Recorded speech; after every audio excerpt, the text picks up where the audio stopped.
نحمده ونصلي ونسلم على سيدنا ومولانا محمد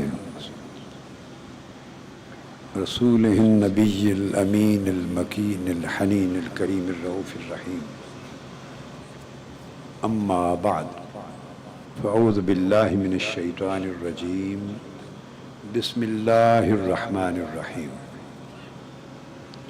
إن الذين تولوا منكم يوم التقى الجمعان إنما استزلهم الشيطان ببعد ما كسبوا ولقد عفا الله عنهم إن الله غفور حليم. اب آپ دیکھیے مضمون کئی بار وہی آئے گا جو پہلے بیان ہو چکا، تو آپ یہ نہ سمجھیں کہ میں دوہرا رہا ہوں، نہ میں تو آگے آگے جا رہا ہوں، اللہ پاک دوہرا رہا ہے. وہی مضمون لوگوں کی ضرورت سامنے رکھ کر قرآن مجید میں پلٹ پلٹ کر اسی مضمون کو دہرایا جا رہا ہے. تو تکرار میں نہیں کر رہا، آپ سمجھ گئے، یہ تکرار قرآنی ہے، اس لیے کہ آپ کو تقویت ایمانی نصیب ہو جائے. ایک ہی میسج ہے، اس کو مختلف حوالوں سے مختلف لفظوں میں اللہ پاک کیوں بیان کرتے ہیں؟ چونکہ وہ کرکس آف دا میٹر ہے، وہ لب لباب ہے، وہ مغز ہے. اور اس لیے بھی کہ اللہ پاک کو علم ہے کہ بشری خصلت تو ایک ہی ہے، انسانی فطرت تو ایک ہی ہے، خواہ وہ 1000-1200 سال 1400-1500 سال وہ انسان پہلے تھا، خواہ وہ آج ہے، خواہ وہ 2-3 ہزار سال پہلے تھا، خواہ وہ 2-3 ہزار سال آج سے آگے ہوگا. انسان کو چونکہ اللہ پاک نے بنایا ہے، انسان اللہ کی خلقت ہے، اللہ کی صناعت ہے.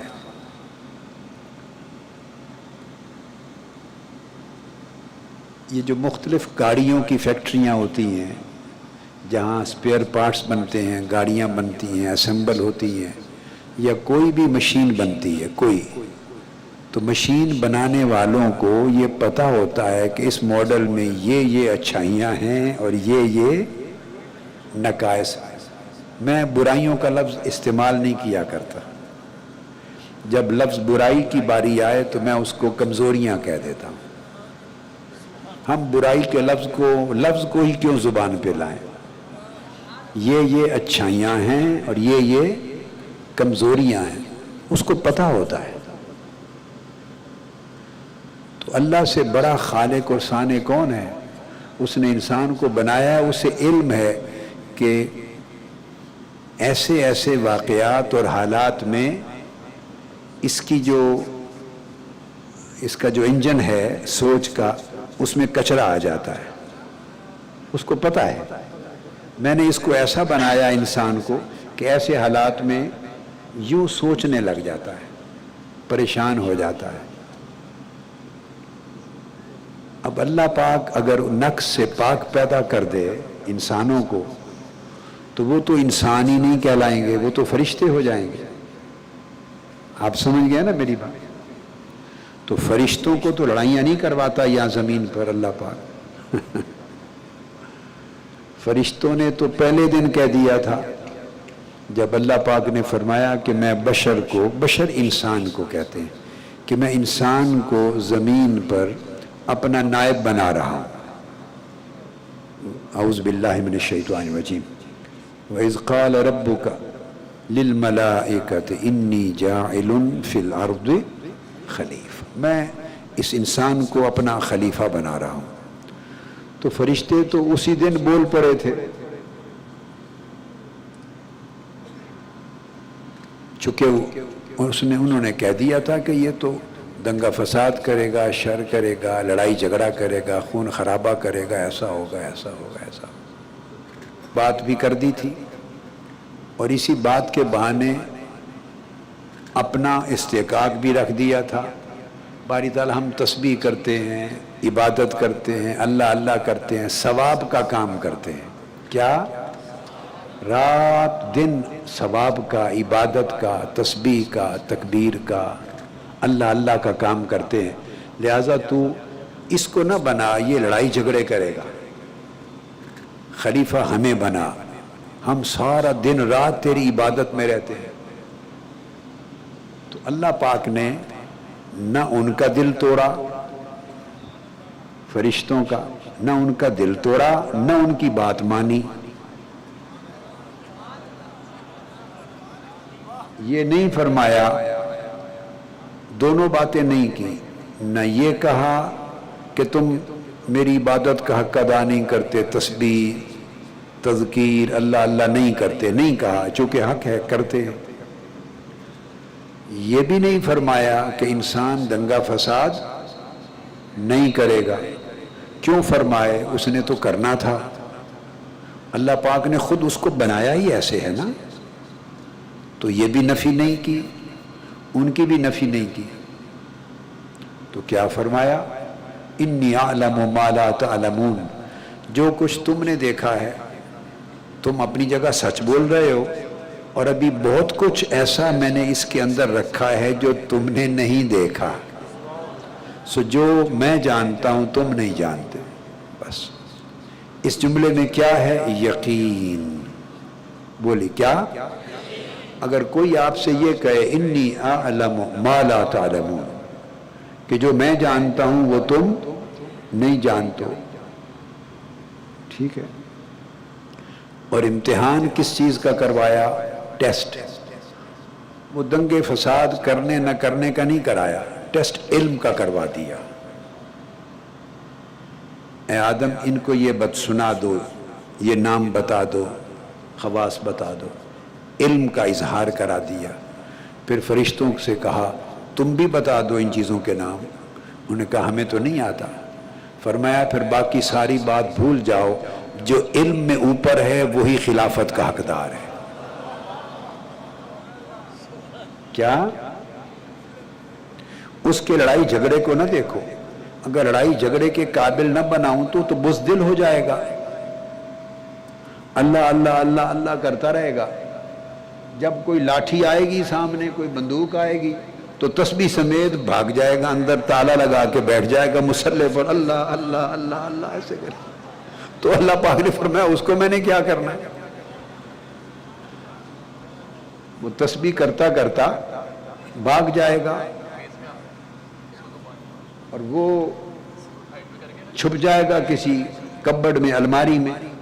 نیک ہوگا تو اللہ اللہ کرنے والا ہوگا، چھپ کے کھڑا ہو جائے گا۔ تو فرمایا ایسے تو اگر سارے ہی ایسے ہو جائیں تو پھر تو کام نہیں چلتا۔ یہ تو خلافت ہے، نیابت ہے، نیابت ہے، اس میں ایسے ایسے بھی ہوگا۔ کیا؟ تسبیح اللہ اللہ بھی ہوگا، ایسے بھی ہوگا۔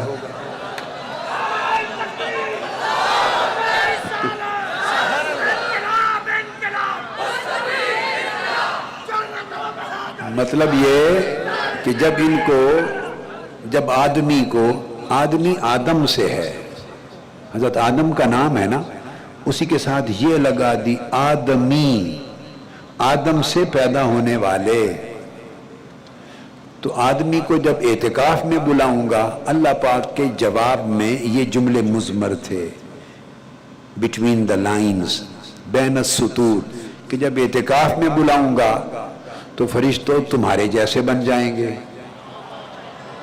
سارا دن تسبیح کریں گے، اللہ اللہ کریں گے، ایمان پختہ کریں گے، تہجد پڑھیں گے، تراویح پڑھیں گے، قرآن سنیں گے۔ تو اللہ پاک نے فرمایا کئی باتیں ایسی ہیں جو تم نے دیکھی نہیں، تم نہیں جانتے، میں جانتا ہوں۔ تو اتنی بات پہ وہ مان گئے، سجدے میں گر پڑے۔ تو اسے کیا کہتے ہیں؟ یقین۔ کیا؟ جو نہیں سمجھ آئی نہیں، کوئی بات نہیں، فرمایا تم نہیں جانتے میں جانتا ہوں، بس سجدہ کرو، گر گئے سجدے میں۔ ایک نے کہا کہ ایسے بن دیکھے بن سمجھے تو میں بھی نہیں ماننے والا، اکڑ گیا۔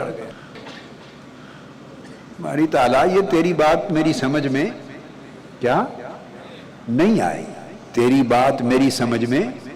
اللہ پاک نے پوچھا اس سے، اس ایک سے، وہ آدمی نہیں بنا تھا نا، آدمی نہیں تھا، اس ایک سے پوچھا کہ تم نے سجدہ کیوں نہیں کیا، تم نے کیوں نہیں مانا؟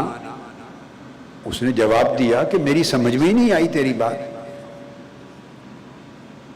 انا خیر منہ خلقتنی من نار وخلقتہ من طین، دلیل دینے لگا، دلائل اللہ کو، دلائل۔ میں آگ سے پیدا ہوا ہوں، آگ اوپر جاتی ہے، اس کو مٹی سے بنایا ہے، مٹی نیچے گرتی ہے، تو میں اس سے اعلیٰ ہوں، یہ مجھ سے پست ہے، گرا چھوٹا ہے، تو میں اس کو سجدہ کیوں کروں؟ اس نے دلائل دیے۔ اللہ پاک نے فرمایا فخرج، جاؤ جاندیا، تیرا ہی کوئی حال نہیں، جا موج کر، ساڑی بارگاہ دے قابل نہیں۔ کیوں؟ یقین نہیں آیا اسے اللہ کی بات پر، اللہ کی بات پر، عقل کی بات پہ یقین کرنا چاہتا تھا کہ مجھے سمجھ میں آئے تو سجدے میں گر پڑوں گا، محض یہ کہ تو نے کہہ دیا تم نہیں جانتے میں جانتا ہوں تو اس طرح میں نہیں مانتا۔ مجھے کہا جاؤ۔ اس دن سے دو راستے ہو گئے تھے، یقین والے اور شک والے۔ اس دن سے دو راستے بن گئے تھے، یقین والا راستہ اور شک والا راستہ۔ مومن کی شان یقین والا راستہ ہے، بس۔ اللہ پاک نے فرمایا، پھر وہی مضمون ہم آگے جا رہے ہیں۔ ابھی اللہ تعالی ہمیں بار بار سبق یاد کرانے کے لیے پلٹ پلٹ کے وہ بات فرماتا ہے۔ فرمایا کہ بے شک جو لوگ تم میں سے احد کے دن، جنگ احد میں جو لوگ تم میں سے بھاگ کھڑے ہوئے تھے، بھاگ گئے تھے، جب وہ ہمیشہ ہوتا ہے، ایک ہمارے ساتھ نہیں، آقا علیہ السلام کے زمانے میں بھی ایسا ہوتا تھا، جب آواز بلند ہوتی ہے نا انقلاب کی، حق و باطل کے معرکے کی، جنگ کی، تو آقا علیہ السلام کے کارکن کون تھے؟ صحابہ کرام، اور عوام بھی تھے۔ ان کو قرآن مجید الاعراب کہتا ہے، اعراب، کہ صحابہ چلے ساتھ عوام بھی چل پڑے۔ اب عوام اور صحابہ میں فرق یہ تھا، صحابہ کارکن تھے، انہوں نے جان مال کے سودے کیے ہوئے تھے، اور عوام دیکھا دیکھی میں چل پڑتے تھے کہ جیت ہو جانی، انقلاب آ جانا ہے، مال غنیمت ہاتھ آئے گا، عہدے ملیں گے، وہ دیکھا دیکھی چل پڑتے تھے۔ اور جب دیکھا کہ ماحول وہ نہیں بنا تو پھر بھاگ جاتے تھے۔ تو یہ ازل سے طریقہ ہے انسانوں کا، اس لیے ایسوں پر ناراض نہیں ہوتے۔ اللہ نے انسان بنایا ہے، اللہ نے آپ کو بھی نصیحت کر رہا ہوں، کوئی ایسا نہیں کر سکا کہ ڈٹ کے لڑے تو اس پہ خفا نہیں ہوتے، یہ توفیق کی بات ہے، آپ کو اللہ نے دے دی، اس کو نہیں دی، بس بات ختم ہو گئی، آپ شکر ادا کریں۔ حتیٰ کہ پلٹ کے آئے تو ایسے بھی بہت سے ہوں گے جو کہیں گے دیکھا کیا ملا تمہیں، کہا نہیں تھا ہم نے کچھ نہیں ملنا۔ تو یہ قرآن مجید نے یہ بات پرسوں سنائی تھی کہ نہیں، آج پھر آگے آ رہا ہے۔ اب دیکھو میں نے پھر کہا، میں تکرار نہیں کر رہا، میں تو آگے آیت نمبر 155 156 پہ آگے جا رہا ہوں۔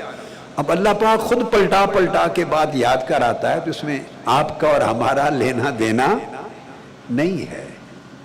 تو وہ پلٹ کے گئے تو انہوں نے کہا مارے گئے نا، لاشیں لائے ہو نا، زخمی آئے ہو، کچھ ملا؟ کہا نہیں تھا، نہ جاؤ، ہماری بات مان لیتے تو نہ ہو۔ تو اس وقت بھی کہتے تھے۔ اور آگے آج ایک دلچسپ بات کرتا ہوں، میں نے کہا نا جھگڑا نہیں کرتے، خفا نہیں ہوتے، نصیب کی بات ہے۔ جو ایسا کہے اس کو بھی معاف کر دیتے ہیں. آج سمجھ نہیں آئی کل آ جائے گی. آپ کو ذرا پہلے سمجھ آ گئی، ان کا نصیب کا دروازہ کھلے گا بعد میں سمجھ آ جائے گی. تو اللہ پاک نے اس آیت میں فرمایا تم میں سے جو لوگ اس دن بھاگ کھڑے ہوئے تھے. کون سے دن؟ جب دو لشکر آپس میں ٹکرا گئے تھے، گتھم گتھا ہوئے تھے. یوم التقى الجمعان، دو گروہ، دو لشکر، مومنوں کا اور کافروں کا آپس میں گتھم گتھا ہو گئے تھے. میں نے منظر بتایا تھا نا کہ بس پھر وہ سارے گتھم گتھا ہو گئے. وہ جنگ ایسی بن گئی کہ اس میں نظم اور ڈسپلن نہ رہا، گتھم گتھا ہو گئے. تو اللہ پاک نے وہی لفظ فرمایا جب گتھم گتھا ہو گئے تھے آپس میں دو گروہ، تو اس میں بھاگ گئے تھے کوئی لوگ. وہ کیوں بھاگے تھے؟ اب دیکھیں، آپ کے ذہنوں میں سوچ بعد میں آئے گی، اللہ پاک نے اس کا جواب پہلے دے دیا. وہ کیوں بھاگ گئے تھے؟ انما استزلهم الشیطان ببعد ما کسبوا، شیطان نے پھسلا دیا تھا، ان کے ذہنوں میں وسوسہ ڈال دیا شیطان نے. ان کے کسی عمل کی وجہ سے، کسی گناہ کی وجہ سے، کسی کوتاہی کی وجہ سے اللہ نے کیا کیا؟ شیطان نے ان کے دلوں میں وسوسہ ڈال دیا. ان کا اللہ کی بات پر، اللہ کے رسول کی بات پر یقین نہ رہا، بھاگ گئے. اب آگے دیکھیے اللہ پاک کیا کرتا ہے. فرمایا وہ بھاگ گئے اور دوسرے جو تھے وہ ڈٹ کے لڑے، شہید بھی ہوئے، زخمی بھی ہوئے، ان کے ٹکڑے بھی ہوئے، خون و خون بھی ہوئے، خون آلود ہوئے، سب کچھ ہوا. ان کو اجر ملے. اور وہ جو بھاگ گئے تھے ڈر کے، شیطان نے ان کو پھسلا دیا تھا، ان کو کیا فرمایا؟ وَلَقَدْ عَفَا اللَّهُ عَنْهُمْ، اللہ نے ان کو بھی پھر معاف کر دیا. اللہ نے ان کو بھی معاف کر دیا. ایک بات میں آپ سے کہتا ہوں،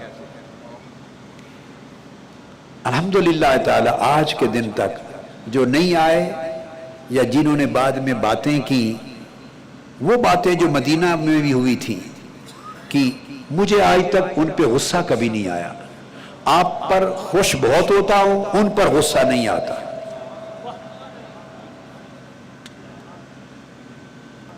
وہ ساری قوم نے ایسا ہی کیا نا. 20 کروڑ لوگ ہیں. آپ اپنے لیے، اپنی روٹی کے لیے نکلے تھے. کن کے لیے نکلے تھے؟ آپ میں سے تو بہت سوں کے گھروں میں چولہا جلتا ہوگا. آپ تو ساری قوم کے لیے، امت کے لیے نکلے تھے، ان کے لیے. تو وہ نہ نکلے نہ منہ بند کیے، نکلے بھی نہیں اور بعد میں باتیں بھی کی. تو آپ سمجھ گئے. اللہ پاک نے فرمایا بعد میں ان کو بھی معاف کر دیا. کیوں؟ ان کو شیطان نے پھسلا دیا تھا. چلو بات ختم ہو گئی. اس سے زیادہ جھگڑا نہیں کرنا کسی سے، اس لیے کہ آج وہ آپ کے ساتھ نہیں چلے، ممکن ہے کل جھگڑے سے پھر فاصلے بڑھ جاتے ہیں. ایک بات اور بڑی عجیب ہے، آپ نکلیں اور آپ کو مل جائے، جو مقصد مل جائے، پھر تنقیدیں نہیں ہوتی. پھر تو مل جو گیا، پھر تو واہ واہ ہی ہوتی ہے، واہ واہ واہ واہ، کمال ہو گیا. اور اگر وہ نہ ملے تو پھر آدمی فرسٹریٹ ہوتا ہے، پریشان ہوتا ہے. جب فرسٹریٹ ہوتا ہے پھر وہ بڑی تنقیدیں ہوتی ہیں، یہ معاملہ ہوا، یہ ہوا، یہ ہوا، فلاں نے کیا، فلاں نے کیا. وہ ایک دوسرے پر کیچڑ اچھالتے ہیں.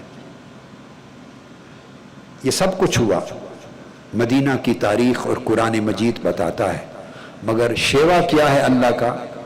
وَلَقَدْ عَفَا اللَّهُ عَنْهُمْ، اللہ نے ان کو بھی معاف کر دیا. اور آپ کو ایک اس سے بھی عجیب تر بات بتاؤں. جب آقا علیہ السلام پر حملہ ہو گیا تھا، ایک ایک کر کے صحابی لڑتے رہے اور شہید ہوتے رہے.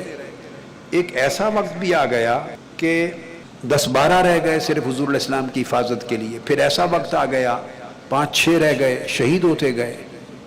اور کفار کا جتھا تھا نا، وہ ان کو منتشر کر دیتا تھا، لڑائی میں الجھا لیتا تھا.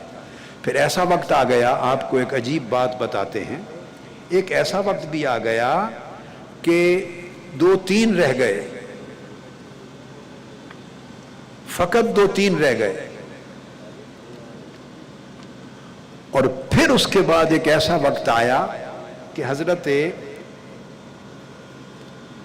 ام عمارہ ہے، ایک صحابیہ ہے، وہ آقا علیہ السلام کی خاتون ہے صحابیہ، وہ سیکیورٹی کرنے لگی غزوہ احد میں۔ کبھی سنا آج تک آپ نے؟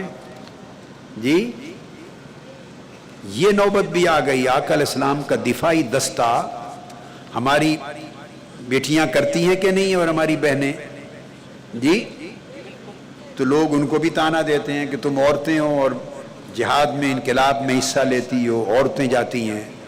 بھئی یہ آقا علیہ السلام کی سنت ہے، صحابیات جاتی تھی، حتیٰ کہ ایسے وقت بھی آئے غزوہ احد میں کہ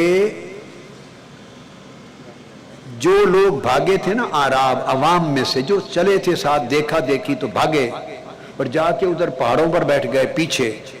حضرت ام ایمن، کون بولی؟ حضرت ام ایمن رضی اللہ تعالی عنہ، وہ پتھر اٹھا کے ان کے سروں پہ اور ان کے منہ پہ مارتی تھی، کہتی تھی شرم سے ڈوب مرو، مرد کہلاتے ہو۔ حضرت ام عمارہ بنت کعب رضی اللہ تعالی عنہ، یاد رکھ لیں، حضرت ام عمارہ، عمارہ عین پر پیش، بنت کعب رضی اللہ تعالی عنہ، اور حضرت ام ایمن۔ اب یہ واقعہ حضرت ام ایمن کا بتا رہا ہوں کہ وہ پتھر مارتی تھی، ڈنڈے مارتی تھی، اور کہتی تھی شرم سے ڈوب مرو، مرد ہو کر یہاں بیٹھے ہو، بھاگ آئے ہو، جاؤ لڑو۔ اور صحابیات آقا علیہ السلام کی سیکیورٹی کو، چونکہ مرد صحابہ جو جوان مرد، وہ تو لڑائی میں پھنس گئے تھے، 10 کفار کے ساتھ ایک لڑ رہا ہے، جنگ جاری ہے، اور جب دیکھا کہ سارے جنگ میں ہیں، چونکہ ان کو بھگانا بھی تو تھا نا پیچھے، ورنہ ان کے جتھے کے جتھے آقا علیہ السلام پر اٹیک کر دیتے۔ جب دیکھا کہ سارے جنگ میں الجھ گئے ہیں، تو ایسی نوبت بھی آئی کہ حضرت ام عمارہ آگے بڑھی اور سر سے پاؤں تک تلواروں کے اور تیروں کے 12 زخم لگے ان کو۔ اور حدیث پاک میں آقا علیہ السلام فرمایا کرتے تھے، صحابہ کو بتاتے تھے، کہتے تھے خدا کی قسم میں دائیں دیکھتا تھا اپنی سیکیورٹی میں تو مجھے وہاں بھی ام عمارہ نظر آتی تھی، میرا دفاع کر کے ان سے جنگ لڑتی ہوئی۔ سامنے دیکھتا تھا تو ام عمارہ نظر آتی تھی، بائیں دیکھتا تھا ادھر بھی دوڑ کے لپک کے، تینوں سمتوں میں آقا علیہ السلام کے آگے وہ سیکیورٹی کرتی اور آقا علیہ السلام کی حفاظت کرتی اور کفار سے لڑتی تھی۔ ایسی نوبت بھی آئی۔ پھر انہوں نے ان کے شوہر بھی اسی میں حضور کی سیکیورٹی میں تھے، ان کے بیٹے بھی تھے، ان کے بھائی بھی تھے، سارا خاندان، پھر حضور کی سیکیورٹی پورے خاندان نے سنبھال لی، اور صحابہ جنگ میں ایک ایک کر کے اس جنگ میں سارے اتنے الجھے کہ ایسی نوبتیں بھی آئیں۔ تو ہماری جو بیٹیاں اور ہماری بہنیں اور ہماری خواتین مشن میں جو ہمیشہ مصطفی انقلاب کے لیے جو حصہ لیتی ہیں، یاد رکھیں وہ حضور علیہ السلام کی صحابیات کی سنت پہ عمل کرتی ہے۔ بعض لوگ گھبرا کے انہیں اب مشن کا کام کرنے سے روکتے ہیں، ان کو اس عظیم سعادت سے نہ روکیں، یہ آقا علیہ السلام کی سنت ہے۔ اگر خواتین کا انقلاب کی جد و جہد میں اور حق و باطل کے معرکہ میں جانا جائز نہ ہوتا تو سب سے پہلا عمل اس حکم پر امام حسین کرتے، وہ سیدہ زینب کو اور سیدہ سکینہ کو اور سیدہ خدیجہ کو اور ساری شہزادیاں خانواد رسول کی ساتھ لے کر کربلا نہ جاتے، انہیں مدینہ چھوڑ کے جاتے۔ انہیں معلوم تھا کہ ایک وقت وہ بھی آئے گا جب ہم سب شہید ہو جائیں گے تو قافلہ کربلا کی قیادت بھی سیدہ زینب کے ہاتھ میں ہوگی، اور یزید کے دربار میں آواز بھی انہی کی گونجے گی، اور مدینہ تک سلامتی سے قافلہ وہی لے کے آئیں گے، لیڈرشپ ان کو منتقل ہوگی۔ تو غزوہ احد میں اور باقی مواقع پر حضرت عائشہ صدیقہ رضی اللہ تعالیٰ عنہ بھی شریک تھی، یہ بھی سن لو۔ ام المومنین حضرت عائشہ صدیقہ شریک تھی، حضرت ام سلیم شریک تھی، حضرت ام سلیم شریک تھی، اسی طرح حضرت ام سلیت شریک تھیں انصار کی خواتین میں سے، حضرت ام سلیت، اور یہ کون ہے؟ حضرت ابو سعید خدری کی والدہ ہے۔ ابو سعید خدری خود بڑی عمر کے میچور صحابی تھے، بڑی عمر کے تھے، اور ان کی والدہ اندازہ کریں وہ کم سے کم 60-70 میں ہوں گی۔ حضرت ام سلیت ابو سعید خدری کی والدہ بھی میدان جنگ میں تھی۔ کوئی آقا علیہ السلام کو تنہا چھوڑ کے گھر نہیں بیٹھی، پورا مدینہ آ گیا، خواتین بھی، بیٹیاں۔ اور پھر حضرت ربیہ بنت معوذ، ان کا نام ہے حضرت ربیہ بنت معوذ، یہ صحابیہ ہیں، یہ بھی آقا علیہ السلام کے ساتھ اس جہاد میں تھی۔ یہ تو میں ایک چونکہ قرآن مجید میں ذکر غزوہ احد کا آیا ہے تو میں نے وہ مقام نکال لیا، کتب سیرت کا سارا، تو ہر غزوہ میں جاتی تھی، پانی بھی یہ پلاتی خواتین، مرم پٹیاں بھی یہ رکھتی۔ لوگوں کا خیال ہے صرف پانی پلانے اور مرم پٹیاں تک تھی، نہیں، میں نے بتایا کہ وہ میدان جنگ کے اندر نیزوں سے بھی لڑی ہیں، تیروں سے بھی لڑی ہیں، اور آقا علیہ السلام کی سیکیورٹی بھی کی ہے۔ ہر مجاہد والا کام خواتین نے کیا ہے۔ یہ کلچر تھا جو آقا علیہ السلام نے امت کو دیا۔ ہماری جو شہزادیاں ہیں اور منہاج القرآن ویمن لیگ کی بیٹیاں ہیں، یہ انہی سب صحابیات، ازواج مطہرات اور بنات رسول اور اہل بیت اطہار کی پیروکار۔ اور پھر حضرت میں نے بتایا ام سلیم، وہ مسلح تھی۔ یہ صحابیات اس زمانے خنجر اور تلوار ہوتا تھا، وہ زرہ پہن کر باقاعدہ خنجر تلوار لے کر میدان میں جاتی تھی، ان پر بھی حملہ ہو سکتا ہے، دفاع کرنا بھی جانتی ہیں، اس طرح ان کا عمل تھا۔ تو آقا علیہ السلام نے یعنی تربیت ایسی کی تھی کہ مرد ہوں یا عورتیں، جوان ہوں یا بچے، بوڑھے۔ حضرت ابو ایوب انصاری رضی اللہ تعالیٰ عنہ، وہ قسطنطنیہ کا سنا تھا آقا علیہ السلام نے اس کی فتح ہوگی، وہاں گئے تو آپ کی عمر مبارک 94 سال تھی۔ 92 سال سے 96 سال تک روایات، 92 سے 94 سال کی عمر، اور استنبول جا کے جہاد میں حصہ لے رہے ہیں۔ اس سنت پہ ہمارے بوڑھوں نے، بزرگوں نے عمل کیا ہے یا نہیں کیا؟ ابو ایوب انصاری کی سنت پہ۔ اس طرح پھر حضرت صفیہ بنت عبد المطلب ہیں، آقا علیہ السلام کی پھوپھی ہیں، وہ جنگ میں جب منتشر ہوئے ہیں لوگ تو وہ میدان جنگ میں آگے آ گئی تھی۔ اور حضرت ام ایمن، جب آقا علیہ السلام یتیم رہ گئے تھے اور آپ کی والدہ حضرت آمنہ رضی اللہ تعالیٰ عنہ کا ابوا میں وصال ہو گیا، ابوا میں، اور آپ کی عمر مبارک 5 سال تھی، 6واں سال شروع ہو رہا تھا، تنہا رہ گئے، والدہ بھی نہ رہی، تو حضرت ام ایمن خادمہ تھی حضور کی والدہ کی، وہ آقا علیہ السلام کی انگلی پکڑ کے لے کے واپس آئی تھی۔ یہ آقا علیہ السلام کا بچپن ہے، 5 سال کی عمر میں ام ایمن لے کے گئی ہیں، وہ ام ایمن غزوہ احد میں آقا علیہ السلام کی سیکیورٹی کر رہی ہیں۔ اندازہ کریں عمر مبارک کیا ہوگی، کچھ تصور میں کیا؟ جب غزوہ احد ہوا تو آقا علیہ السلام کی عمر مبارک 55 سال تھی، 5 سال پہلے نکال دیں، جب انگلی پکڑ کے لے گئی تھی اس واقعے کو 50 سال اوپر گزر گئے تھے، تو 50 سال تو آقا علیہ السلام کے گزرے، تو ام ایمن اس وقت جو حضور کو سنبھال کے لے گئیں، ان کی عمر مبارک ایڈ کر لیں تو وہ 65 اور 70 کے درمیان تھی، 65 سال کے درمیان عمر، وہ بھی آقا کی سیکیورٹی کر رہی ہے، جنگ لڑ رہی ہے۔ اور ان کا یہ تھا کہ جو بھاگتا تھا عوام میں سے، مٹی اٹھا کر، کنکریاں اٹھا کے اس کے منہ پہ مارتی تھی کہ شرم سے ڈوب مارو ورنہ جوان، ورنہ مرد بننا پھرنا، تو شرم تو ڈوب مارو۔ حضرت ایمن کہتی تھی، مٹی مارتی تھی ان کو پکڑ پکڑ کے. یہ عالم تھا. اللہ کا شکر ہے کہ ہمارے بزرگوں کو، جوانوں کو، بیٹوں کو، ہماری ماؤں کو، بہنوں کو، بیٹیوں کو اس پوری سنت پہ عمل کرنے کا موقع ملا ہے. اللہ نے اس سنت پہ گامزن کیا ہے، اس سنت پہ.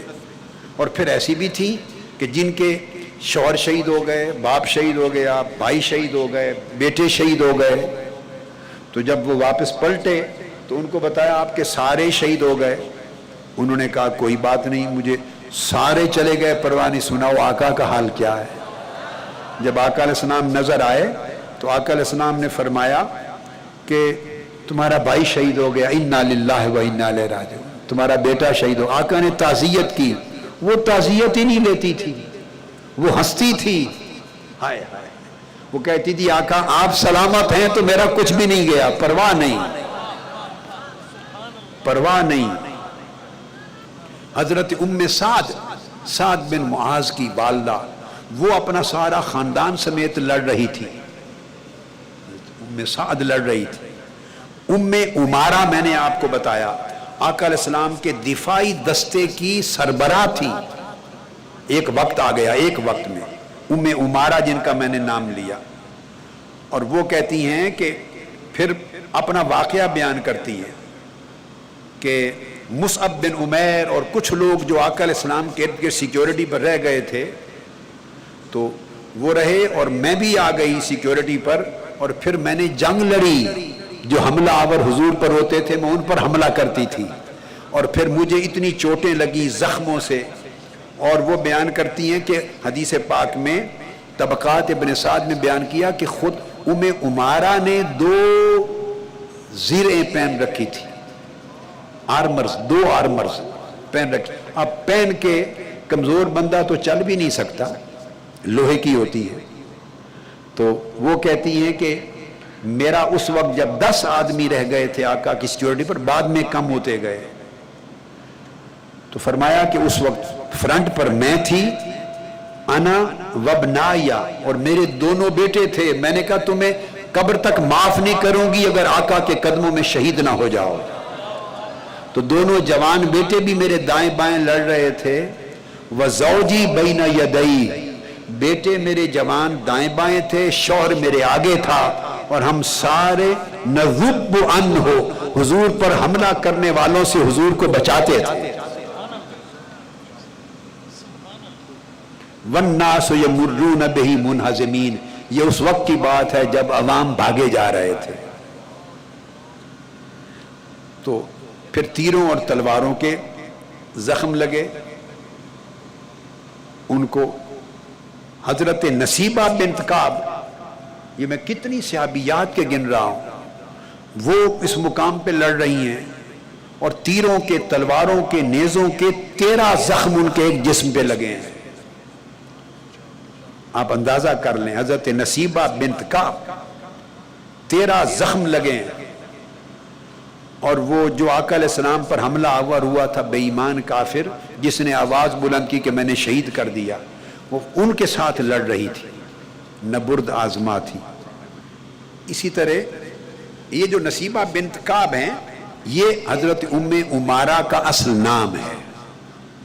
عمارہ جن کا میں پورا تذکرہ کر رہا ہوں وہ کنیت ہے، اور نام ان کا نصیبہ بنت کعب ہے. اور وہ فخر کرتی تھی اس بات پر، کہتی تھی کہ میں نے احد کے دن، میرا فخر ہے، آقا علیہ السلام کی زبان سے سنا، سمعت رسول اللہ یقول یوم احد. وہ کہتی آقا کہ اسی جملے پر میں عمر بھر مرتے دم تک میں ہنستی خوش مسکراتی رہی. یہی جملہ میری زندگی کا سرمایہ تھا. آقا علیہ السلام سے میں نے سنا، ملتفت یمینا ولا شمالا الا وانا اراها تقاتل دونی.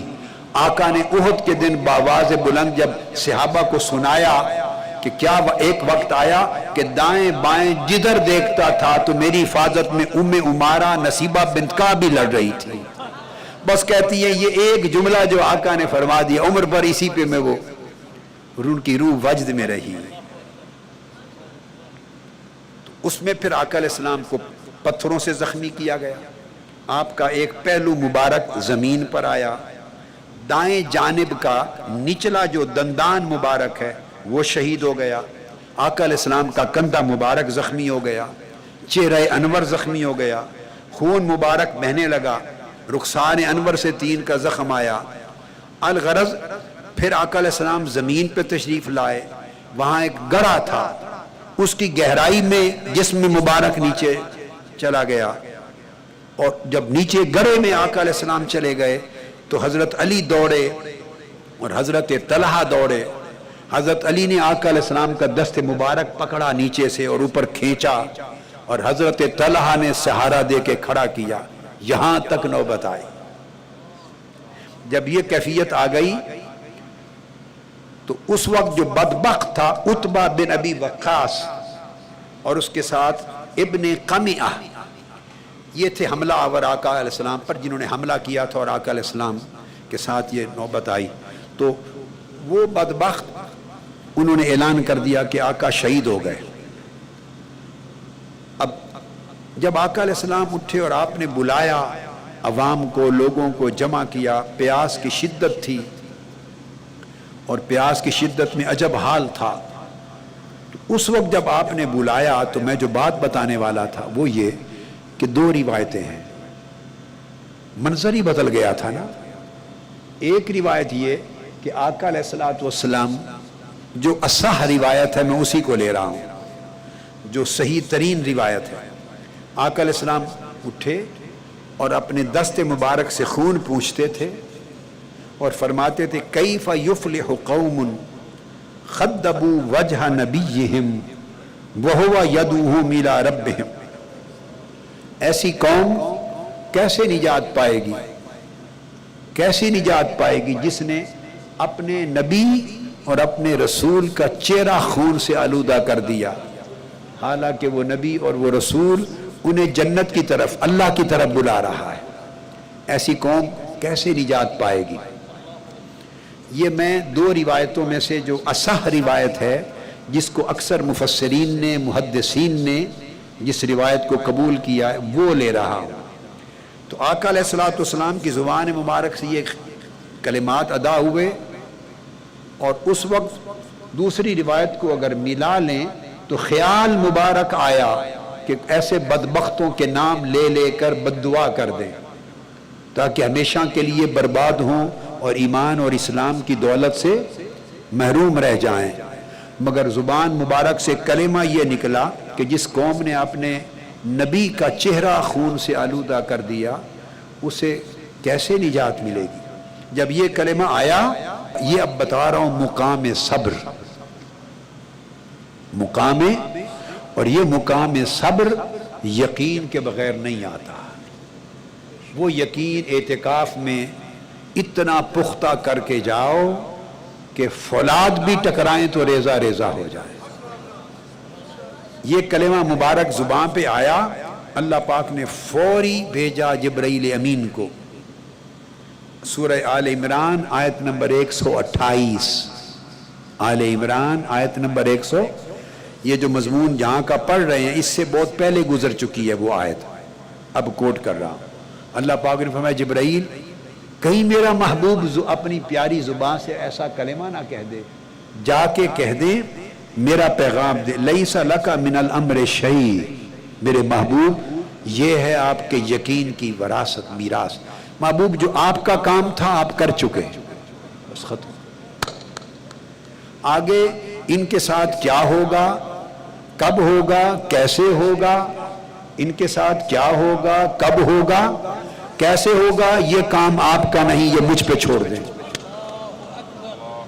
یہ ہے ایمان، بس اس سے آگے صاحب ایمان کی ہمت نہیں کہ قدم اٹھا سکے۔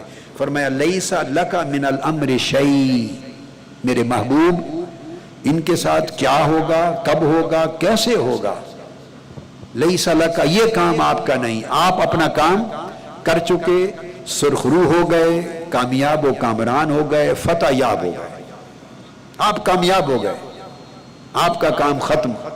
اب ان کے ساتھ کیا ہوگا، کب ہوگا، کیسے ہوگا، یہ کام آپ کا نہیں، یہ میرا ہے۔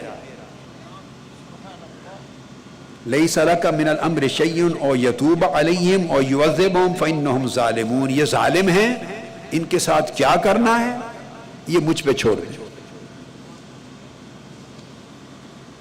یہی وہ مقام ہے جہاں انسان بے صبر ہوتا ہے، یہی وہ مقام آتا ہے انسان کی جد و جہد کی تاریخ میں، زندگی میں، جہاں صبر کا دامن ہاتھ سے چھوٹتا ہے۔ لیکن اللہ پاک چونکہ اپنے نبی کا، رسول کا، پیغمبر کا نہ صرف مربی ہوتا ہے بلکہ اس کو معصوم بنایا اور اس کا کفیل بھی ہوتا ہے، تو زبان اطہر پہ بھی ایسی بات نہیں آنے دی کہ کل کو کوئی اس کو کسی اور طرف اشارہ نہ کر سکے۔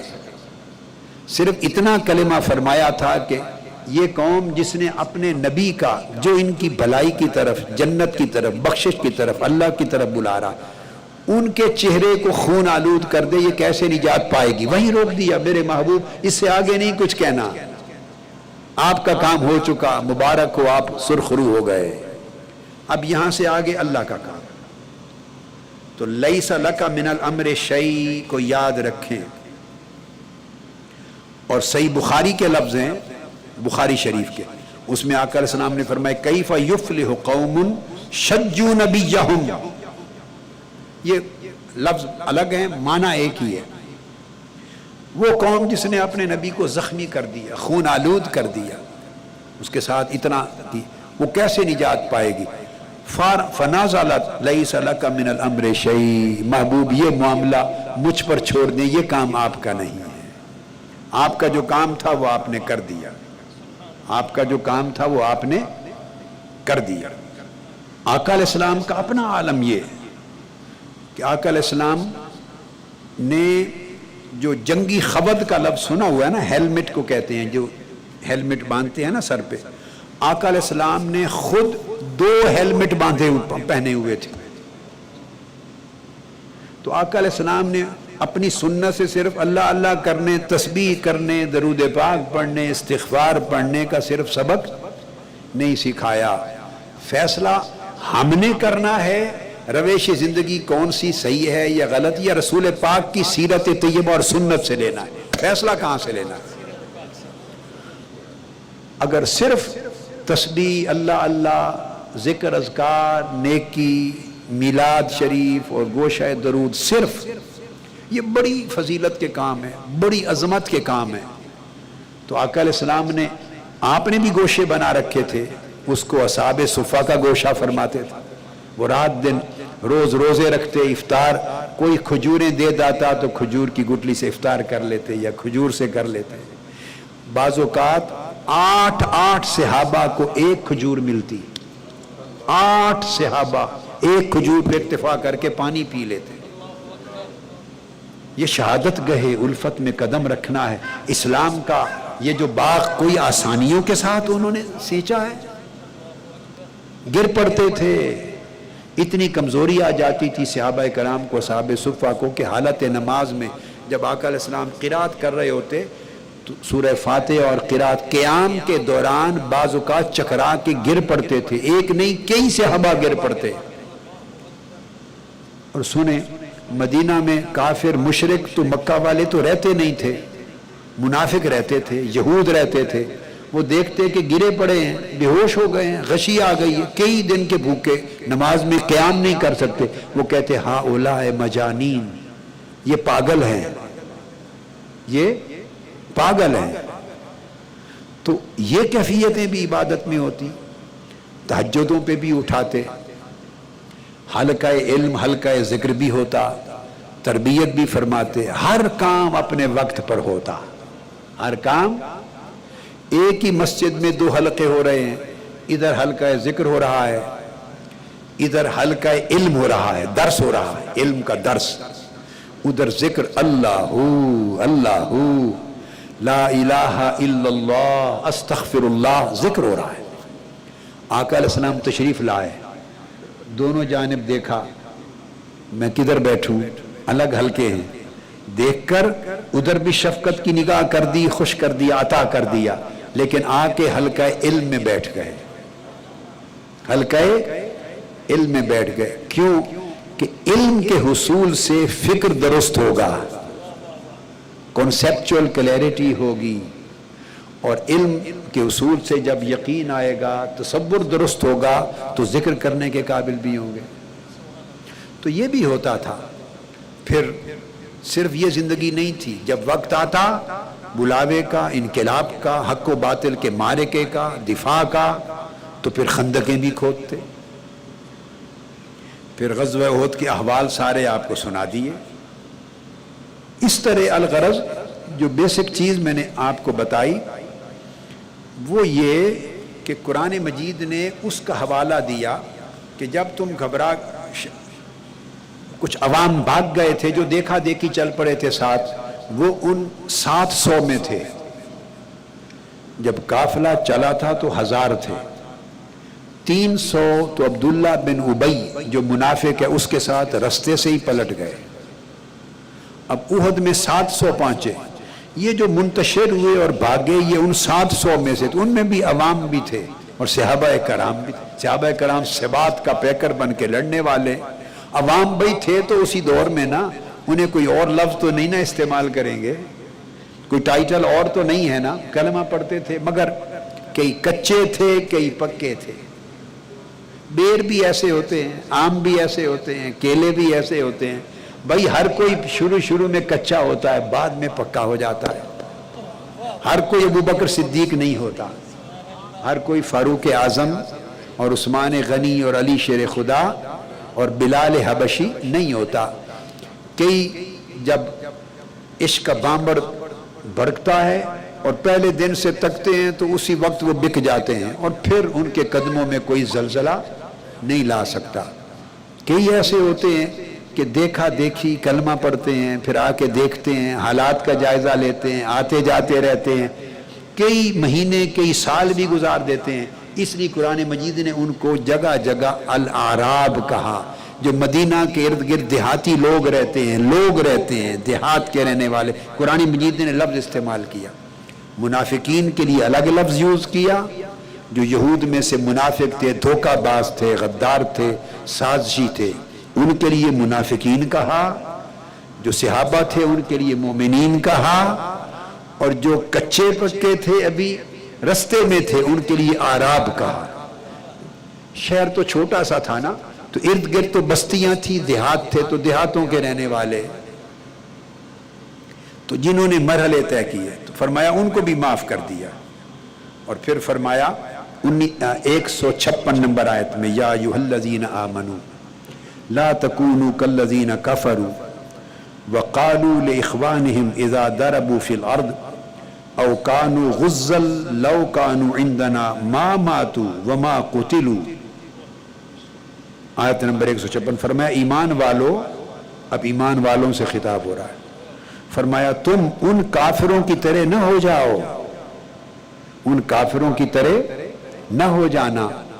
اب کافروں کی طرح کو عقیدہ تو نہیں بدل رہے تھے، اسلام کو چھوڑ تو نہیں رہے تھے، یہ بات سمجھنے والی، نماز روزہ زکوٰۃ قرآن حضور کی نبوت کا انکار تو نہیں کر رہے تھے۔ کس چیز میں روکا کہ ان کافروں کی طرح نہ ہو جاؤ، سوچ میں، کیا یوں نہ سوچنے لگ جاؤ، شک میں نہ پڑ جاؤ، اس سے روکا۔ تمہاری سوچیں ادھر مصطفیٰ کی طرف جائیں، یقین کی طرف جائیں، ایمان کی طرف جائیں، ان کے شک اور وسوسے کی طرف نہ جائیں۔ فرمایا ان کافروں کی طرح نہ ہو جاؤ۔ کون سے کافر؟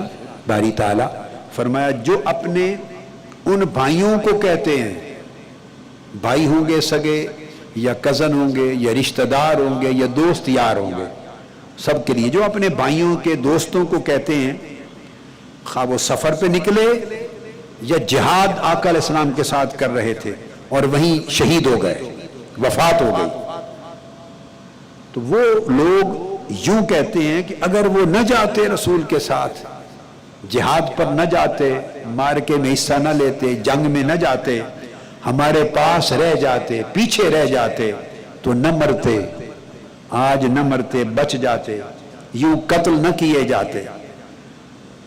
لو کانوا عندنا ما ماتوا وما قتلوا، اگر رسول پاک کے معاذ اللہ استغفر اللہ وہ کہتے اگر حضور اسلام کی باتوں میں نہ آ جاتے اور یہ باقی مومنوں کی باتوں میں نہ آ جاتے، ہماری بات مان لیتے اور رک جاتے، رہ جاتے، واپس پلٹ آتے، ادھر بیٹھ جاتے، تو نہ مرتے نہ اس طرح شہید ہوتے، نہ ان کی لاشیں کاٹی جاتی۔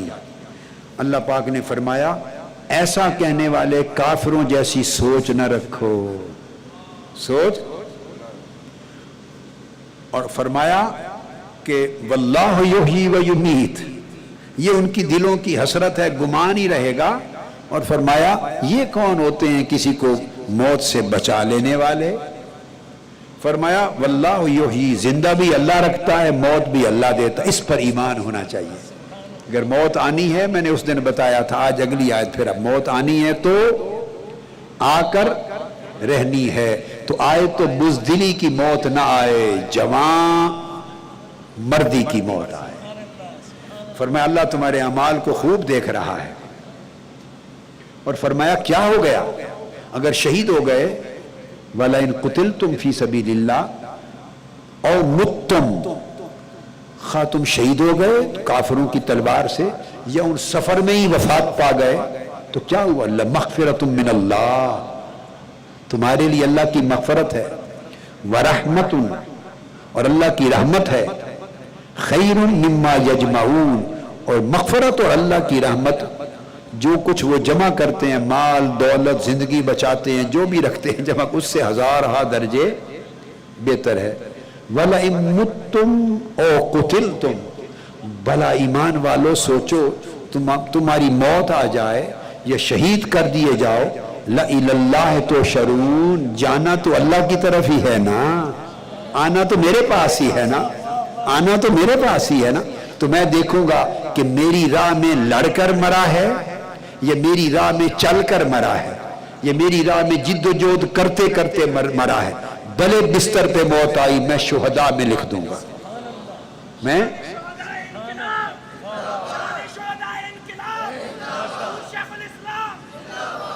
اور پھر فرمایا آیت نمبر 160 ان ینصرکم اللہ فلا غالب لکم، اپنا کام کرو جو تمہاری ڈیوٹی ہے،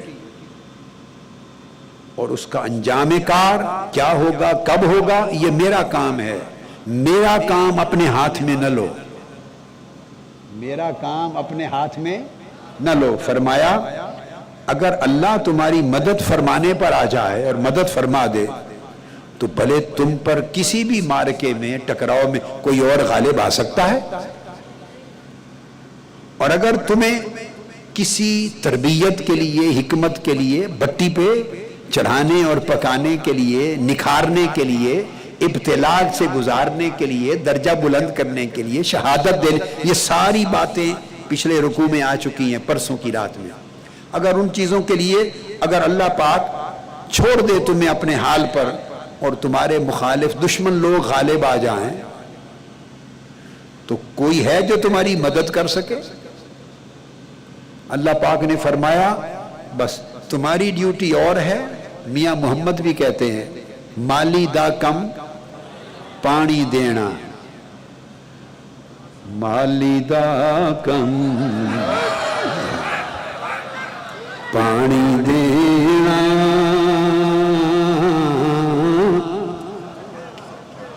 پر بر مشکاں پاوے،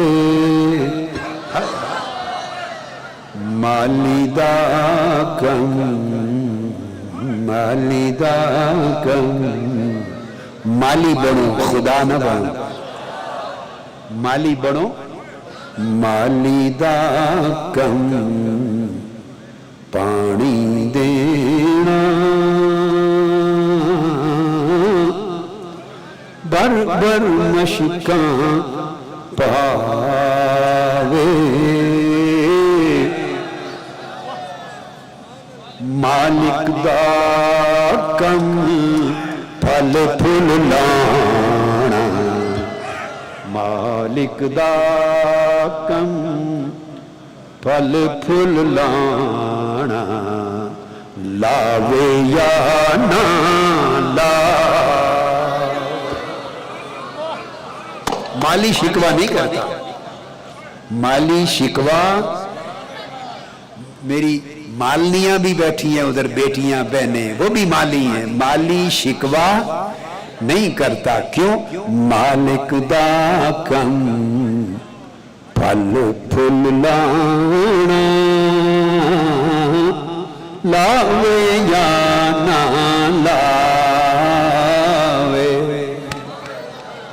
میرے ابا جی قبلہ رحمت اللہ تعالی علیہ خطاب فرماتے تھے اردو میں خطاب فرماتے تھے، لیکن جنگ میں جب خطاب کرتے تو پنجابی میں کرتے.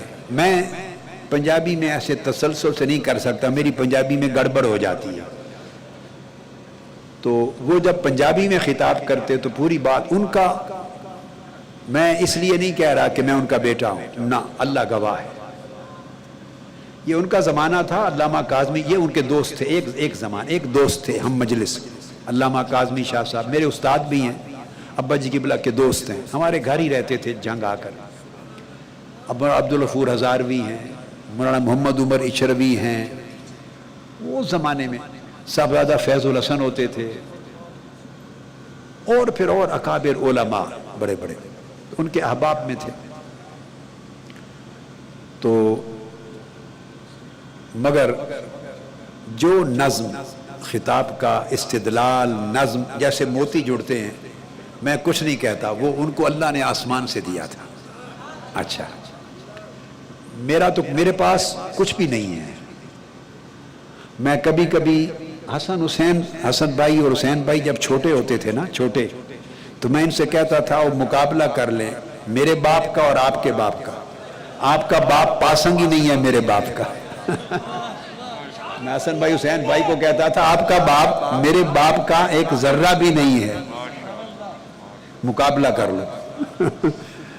تو خیر، وہ پنجابی میں جب خطاب کر کے بات سمجھا لیتے، پورا مضمون مکمل کرتے، تو پنجابی میں پوچھتے تھے سمجھ آئیے یا اگلی بھی گئی.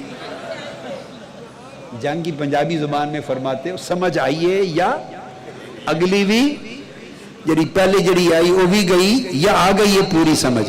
ہوں میں تواڈے کول پوچھنا ابا جی قبلہ کے لفظوں میں، سمجھ آئی ہے یا اگلی بھی گئی؟ پوری آ گئی ہے، کچھ رہ گئی ہے؟ کوئی مزید بھی درس چاہیے یا نہیں؟ نہیں، میں تو دوں گا. آپ کو ابھی ضرورت ہے یا ہو گئی پوری؟ ہیں؟ ہو گئی؟ میں تو دوں گا.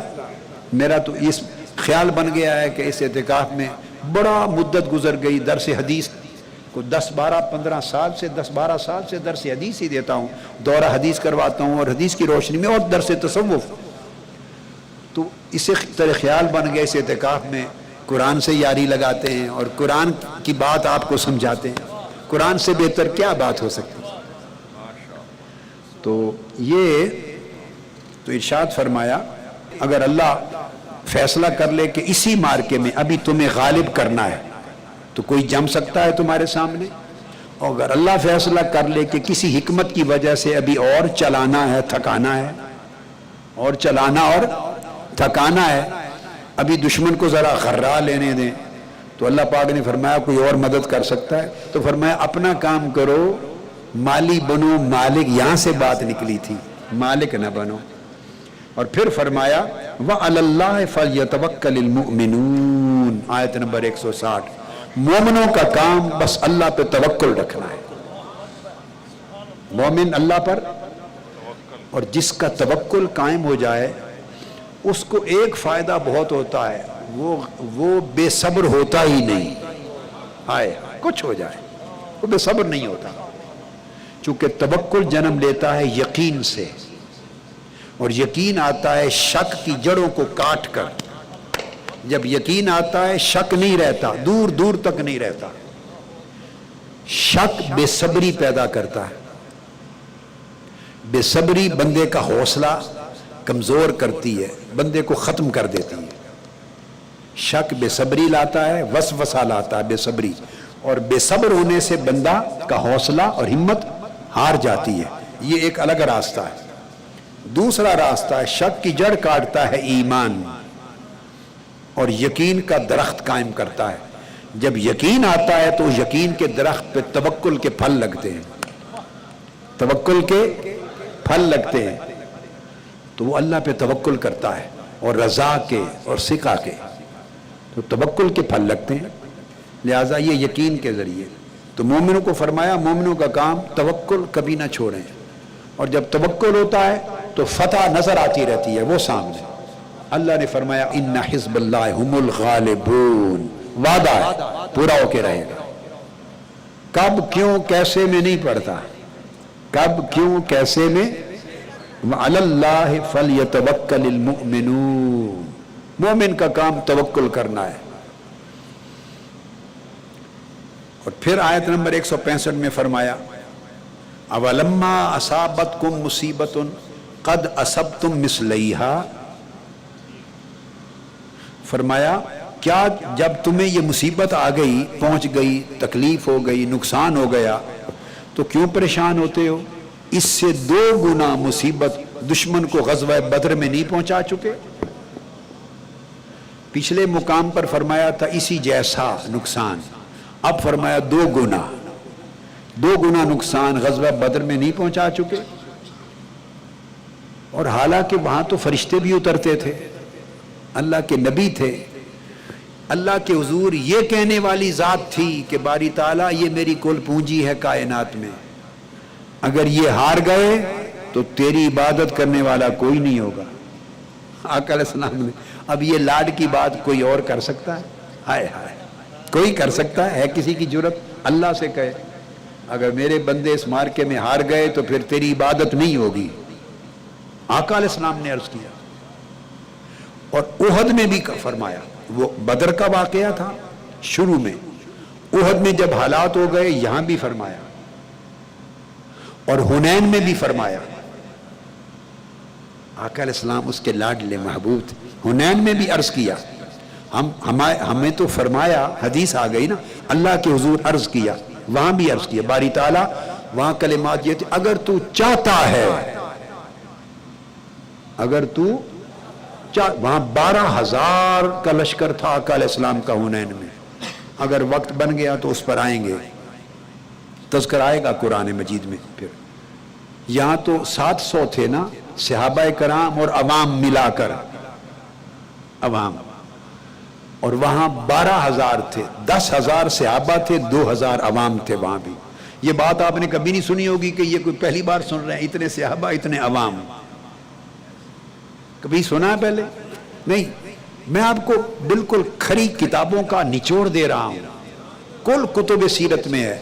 10,000 وہ صحابہ تھے حنین کے، فتح مکہ کے بعد حنین کی جنگ ہوئی ہے، صرف 15 دن آقا علیہ السلام مکہ معظمہ میں آرام کر سکے۔ کتنے؟ 15 دن فتح مکہ کے بعد۔ 15 دنوں میں تو بھائی منصوبہ بندی نہیں ہوتی، نیا ملک فتح کیا ہے شہر، منصوبہ بندی نہیں ہوتی۔ 15 دن گزرے تھے تو حنین کی وادی میں وہ ساری فوجیں جمع ہونا شروع ہو گئی، خبر ملی تو لے کے لشکر چل پڑے، پچھلی تھکاوٹ نہیں اترتی تھی تو لے کے آگے چل پڑتے تھے۔ تو 10,000 صحابہ تھے جو فتح مکہ میں آئے تھے، فتح مکہ میں، اور فتح مکہ میں بھی آنے والے سارے اس درجے کے صحابہ نہیں تھے، ان میں خواص صحابہ بھی تھے اور عوام صحابہ بھی تھے۔ جس نے دیکھ کے کلمہ پڑھ لیا اب صحابی تو کہیں گے ہی نا، اب صحابی کے ٹائٹل سے تو پیچھے ہٹ نہیں سکتے نا، یا کافر ہے جو منکر ہو گیا، یا منافق ہے جس نے دل سے کلمہ نہیں پڑھا۔ جس نے دل سے پڑھ لیا کلمہ تو ٹائٹل تو صحابی کا لگ گیا، اب اس میں 100 درجے ہیں، 100۔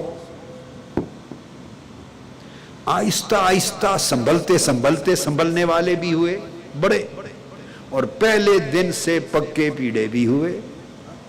سمجھ آئی نا بات کی؟ تو وہ کو 10,000 سارے وہ پختہ اولو العزم صحابہ نہیں تھے، فتح مکہ کے لیے آ رہے ہیں تو عوام بھی چل پڑے تھے سارے۔ تو جب مکہ سے چلے تو 10,000 وہ تھے حنین کے لیے، 2,000 کفار مشرکین عورتیں مرد مال غنیمت کے لیے، مکہ کے عوام بھی چل پڑے۔ اور جب عوام ساتھ چل پڑتے ہیں کئی دیکھا دیکھی جوش میں جذبے میں، اور ابھی پکے نہیں ہوئے ہوتے، وہ پھر جب ایسی صورت آتی ہے تو بگدڑ بھی مچتی ہے. لیکن اللہ کی شان، جنہوں نے پریشان ہونا تھا وہ 31 اگست کی رات ہو گئے تھے ہمارے ہاں، مگر جو جمے وہ آخری دن تک ہٹے نہیں. اللہ نے ان کو ایمان کی طاقت دی. مگر جو ڈرے ان سے ناراض نہیں ہونا. لقد عفا اللہ عنہ، اللہ معاف کر دیتا ہے. انسان ہے، آج نہیں تو کل جم جائیں گے. جب آپ دہی تھوڑی ڈالتے ہیں دودھ میں تو اس میں بھی تھوڑی کمی بیشی ہو جائے تو بعض کا دودھ نہیں جمتا. دہی وہ جاگ کہتے ہیں نا، جاگ تھوڑی لگے، زیادہ دودھ میں جاگ تھوڑی لگے تو دودھ نہیں جمتا نا، دہی نہیں بنتی. تو کوئی بات نہیں، آپ کو زیادہ لگ گئی آپ جم گئے، ان کو بھی تھوڑی لگی تھی، کئیوں کو زیادہ لگ جائے گی وہ بھی جم جائیں گے. اٹھا کے پھینکتے نہیں ہیں، اٹھا کے پھینکتے نہیں ہیں. دودھ نہ جمتا تھا تو تب بھی رڑک کے پی لیتے تھے، پھینکنے کی چیز نہیں ہوتی. یہ آقا علیہ السلام کی سنت ہے. لوگوں کو سمجھ نہیں آتی تھی اس وقت، لیکن آقا علیہ السلام کی سنت تھی. آقا دھتکارتے نہیں تھے کسی کو. تو قرآن مجید نے کہا کہ گھبراؤ نہیں، تم بھی ان کو ایسا کر چکے ہو. اور پھر فرمایا آیت نمبر 166 وما اصابکم یوم التقى الجمعان فباذن اللہ وليعلم المؤمنین وليعلم الذین نافقوا. فرمایا پھر دیکھو اللہ پاک کس طرح بار بار راسخ کرتا ہے بات کو لوگوں. کیوں؟ تاکہ کوئی کمی نہ رہ جائے، جم جائے. پھر آیا فرمایا یاد کر اس دن جو تمہیں تکلیف پہنچی تھی. ہے کسی کی جرت کے کہہ دے باری تعالیٰ بس بھی کر. ہر دوسری آیت تو بعد پھر ایک آیت آ جاتی ہے جو اس دن تمہیں تکلیف پہنچی تھی. تو بندہ جب سوچتا ہے تو پریشان تو ہوتا ہے نا، بار بار اس دن جو تکلیف پہنچی تھی. نہیں، اللہ پاک اسی پریشانی کو نکالنا چاہتا ہے کہ بار بار میں اس طرح ذکر کروں کہ پریشانی نکل جائے. سمجھو کہ تم جیتے ہو، فتح یاب ہو، غالب ہو. قائم دائم کرنا چاہتا ہے. فرمایا وما اصابکم یوم التقى الجمعان، وہ جس دن دو گروہ دو لشکر لڑے تھے، گتھم گتھا ہوئے تھے، اور تمہیں جو تکلیف پہنچی تھی کبھی پریشان نہ ہوا کرو اس پر. کیوں باری تعالیٰ تکلیف جو پہنچی تو پریشان تو ہوتا ہے. فرمایا نہیں فباذن اللہ، تم مومن ہو، سوچو اللہ کا امر یہی تھا بس. وہ تکلیف اللہ کے اذن سے پہنچی تھی. تم اللہ کے اذن کو مٹانے والے، ٹالنے والے ہو؟ ہے کوئی جو اللہ کے اذن کو منسوخ کر سکے؟ بولیے. اگر اللہ کے اذن کو منسوخ کرنے کا عمل ہوتا تو امام حسین سر کٹوا کے نیزے پہ چڑھتے؟ کبھی سوچا جو ذات کٹے ہوئے سر جس کا نیزے پر ہے اور نیزے پر بھی قرآن کی تلاوت کر رہا ہے، جس کی کرامت کا عالم یہ ہے کہ نیزے پر کٹا سر قرآن کی تلاوت کر رہا ہے، اگر وہ چاہتا کہ میں کٹوں ہی نہ تو کوئی کاٹ سکتا، شہید کر سکتا؟ نہیں. لیکن شان ہے، کل یوم ہوا فی شان، کبھی ایسے ہے کبھی ایسے ہے. ادھر وہی سر تلوار سے کٹ رہا ہے اور اپنے آپ کو کٹنے شہید ہونے سے بچاتا نہیں، اور وہی سر کٹ کے نیزے پہ چڑھ کے قرآن سناتا ہے. یہ اللہ کی شانیں ہیں. مومن اللہ کی ہر شان میں کہتا ہے سبحان اللہ، مولا تیری حکمت ہے، تیرے کام میں بہتری ہے. بس یہ ایمان ہے. یہ سبق سمجھانا چاہتا ہوں. اللہ نے فرمایا وہ اس دن جب گتھم گتھا ہو گئے تھے دو لشکر، تو یاد ہے نا تمہیں جو تکلیف پہنچی تھی، باری تعالیٰ یاد ہے. فرمایا مت غم زدہ ہونا، فباذن اللہ، وہ اللہ کا اذن تھا. اللہ کے اذن پہ غم زدہ نہیں ہوتے. اور اگلی دو باتیں بڑی زوردار فرمایا. ایک تو اللہ کا اذن تھا، ٹھیک. دوسری وَلِيَعْلَمَ الْمُؤْمِنِينَ، وہ جو پرسوں رات مضمون اور اس سے پہلی رات گزرا، بار بار آیتیں گزری، سورہ بقرہ کی بھی اور سورہ آل عمران کی. فرمایا وہ اس لیے تمہیں بھٹی میں پکایا، تپایا، نقصان پہنچایا، تاکہ پرکھا جائے کہ مومن کون ہے. تاکہ اللہ پہچان کرا دے مومن کی، مومنوں کی یہ جم جانے والے مومن ہیں، اللہ پہچان کرانا چاہتا ہے۔ وہ دشمن کی زبان پر بھی تھا، وہ دشمن کی زبان پر بھی تھا، تو مومن کی پہچان کرا دے۔ اور اگلی آیت میں فرمایا وَلِيَعْلَمَ الَّذِينَ نَافَقُوا، صرف مومن کی پہچان نہیں کراتا، دکھاتا ہے دیکھ لو یہ مومن ہیں اور یہ منافق ہیں، جو مد مقابل کھڑے ہیں، چھوڑ کے بھاگ گئے ہیں، فرار ہو گئے ہیں، تانا زنی کرتے ہیں، باتیں کرتے ہیں۔ فرمایا وہ نفاق کو بھی ننگا کرنا چاہتا ہے، ایمان کو بھی ظاہر کرنا چاہتا ہے۔ اور پھر کہتا ہے کہ منافقوں والی سوچ کی طرف نہ جانا، منافقوں والی سوچ کی طرف نہ جانا، ایسی سوچوں سے ٹکراؤ صحابہ کرام کا بھی ہوتا تھا، ان کو بھی پالا پڑتا تھا۔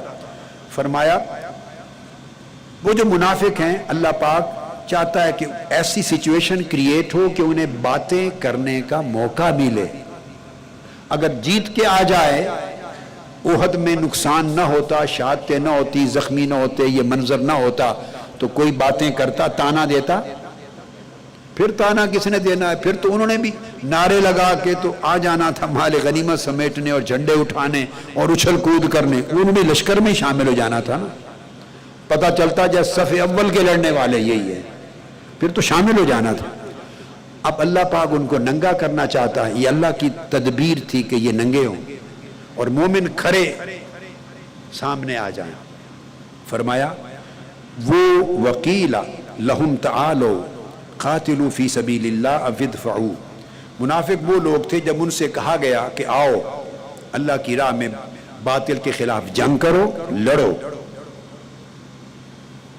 اور اگر فرنٹ پر نہیں جا سکتے، پیچھے رہنا چاہتے ہو، تو تب بھی دشمن کے حملے کا دفاع کرو۔ پھر او ادفعوا، قرآن مجید نے لفظ استعمال کیے، یا ایڈوانسمنٹ کرو، ایڈوانسمنٹ کرو، یا پیچھے رہ کے ڈیفنس کرو۔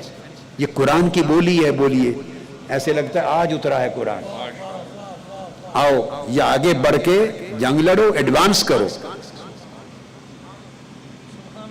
یا ڈیفینسو وار کرو، پیچھے رہ کے دفاع، او ادفعوا، دفاع کرو۔ تو اللہ پاک فرماتے ہیں آیت نمبر 167، فرماتے ہیں قالو، جب ان کے یہ بات کہی گئی تو جواب میں بولے قالو لو نعلم قتالا لاتبعناکم، وہ بولے صحابہ کرام کو یہ رسول تمہیں غلط طرف لے جا رہا ہے، یہ کوئی جنگ ہے ہی نہیں، یہ مدینہ والوں کا اور مکہ والوں کا مقابلہ ہے ہی نہیں، وہ کئی گنا ہزار ہا کی تعداد میں زیادہ ہیں۔ اور جب احد میں گئے آقا علیہ السلام تو 1 گھوڑا تھا، کیا وہ سینکڑوں گھوڑوں کے ساتھ آئے تھے، 3000 کا لشکر تھا، مسلح تھے، سینکڑوں گھوڑے تھے، اسلحہ تھا، ادھر بے سر و سامانی تھی، ادھر بے سر و عدد بھی کم تھا۔ آقا اللہ کی بارگاہ میں عرض کرتے باری تعالیٰ فرشتے بھیج۔ آپ نے یہ نہیں کبھی سنا ہوگا، فرشتے بدر میں تو آئے تھے نا، آئے تھے، لڑے بھی تھے، تو یہ بھی جان لو طے ہے فرشتے احد میں بھی آئے تھے، ملائکہ احد میں بھی آئے تھے، بدر میں لڑنے کے لیے آئے تھے، کیونکہ آقا نے عرض کر دیا تھا باری تعالیٰ یہی پونجی ہے، اگر یہ لٹ گئی تو پھر تیری عبادت نہیں ہوگی۔ اس کی شان بھی دیکھیں، بے نیاز ہے، اس نے جواب میں یہ نہیں کہا کہ محبوب کیا کہہ رہے ہو، میں اپنی عبادت کروانے کے لیے ان کا محتاج ہوں، رب کسی کا محتاج نہیں، اس نے بھی محبوب کی لاڈ کی بات، اس کی لاج رکھ لی۔ فرمایا فرشتوں میرے محبوب کہہ رہے ہیں کہ اگر یہ شکست کھا گئے تو میری عبادت ہی نہیں ہوگی۔ فرشتوں نے عرض کے باری تعالیٰ ہم تو کھڑے ہیں، حکم اب فرما کیا کرنا؟ فرمایا جاؤ تلواریں لو اور لڑو۔ تو بدر میں فرشتے لڑے تھے، اور صحابی آقا علیہ السلام سے کئی صحابہ پوچھتے تھے آقا یہ سمجھ میں نہیں آئی بات، میں فلاں کافر سے لڑ رہا تھا، میں نے تلوار چلائی، تلوار ابھی میری ہوا میں تھی، گردن پہلے کٹ گئی، تلوار اس سے ٹکرائی نہیں، گردن پہلے کٹ گئی۔ آقا مسکرا پڑتے تھے، فرمایا وہ فرشتے مار رہے تھے ان کو، میں نے عرض کیا تھا اور کملی گر گئی تھی، ماری تعالیٰ اگر یہ ہار گئے تو تیری عبادت نہیں ہوگی. اور حنین میں عرض کیا تھا باری تعالیٰ اگر تو چاہتا ہے کہ تیری عبادت نہ ہو تو پھر ان کو شکست دلوا دے. اگر تو چاہتا ہے کہ تیری عبادت، ایسی باتیں کون کر سکتا ہے آقا علیہ السلام کے سوا؟ کئی نادان سمجھتے ہیں کہ آقا علیہ السلام ہمارے جیسے تھے. اور بھلے انسان ہے جرت کسی بندے کی ایسی باتیں اللہ کے حضور کر سکے؟ اگر تو چاہتا ہے تیری عبادت نہ ہو تو پھر شکست کا فیصلہ کر، ان کو شکست نہ ہونے دینا. تو وہاں بھی غزوہ احد جیسی حالت آ گئی تھی، حتیٰ کہ آقا علیہ السلام کو خود جھک کر کنکریاں اٹھا کے مارنا پڑی حنین میں. اس سے کفار منتشر ہو گئے. تو یہاں فرمایا تو انہوں نے کہا کہ یہ کوئی مقابلہ نہیں ہے. منافق کہتے تھے یہ کوئی مقابلہ، کوئی جنگ ہے ہی نہیں، تمہارا نقصان ہی نقصان ہونا ہے، مارے جاؤ گے، کچھ ہاتھ نہیں آئے گا. اور اگر جنگ ہوتی تو ہم ضرور جاتے. یہ کوئی جنگ اور اس کا کوئی مقابلے کا ماحول دکھائی، حالات نہیں دکھائی دیتے. تو قرآن مجید نے کہا قالو، منافق کہتے تھے لو نعلم قتالا، اگر ہم واقعتاً دیکھتے کہ لڑائی ہو رہی ہے اور یہ لڑائی کو مقابلہ ہوتا تو پھر، اور ہم یا اسے اللہ کی راہ میں جنگ جانتے، اللہ کی راہ میں جنگ ہے، حق کو باطل کا معرکہ ہے، حق سمجھتے یا سمجھتے کہ مقابلہ ہے تو پھر ہم لتبعناکم، ضرور ہم تمہاری پیروی کرتے اور ہم بھی جاتے جنگ میں لڑتے. مگر وہ کہتے کہ یہ کوئی جنگ نہیں ہے. تو اللہ پاک نے فرمایا ایسی باتیں کرنے والے مومنوں کا حوصلہ پست کرنے کے لیے باتیں کرتے تھے. اور پھر دیکھیے کتنی بار آیتیں گزر چکی ہیں. میں نے آپ کو کہا میں کوئی تکرار نہیں کر رہا، میں تسلسل سے آگے جا رہا ہوں. یہ تکرار اللہ پاک فرما رہا ہے. بار بار اس بات کو، جب بار بار بات کی جاتی ہے تو بات کرنے والے کا مقصد کیا ہوتا ہے؟ تاکہ اس بات کو ذہن میں اور دل میں جما دیں اور جو علاوہ اس کے شک اور شبہ اور وسوسہ ہے اس کو نکال دیں. پھر آیت نمبر 168 فرمایا الذین قالوا لاخوانہم وقعدوا لو اطاعونا ما قتلوا.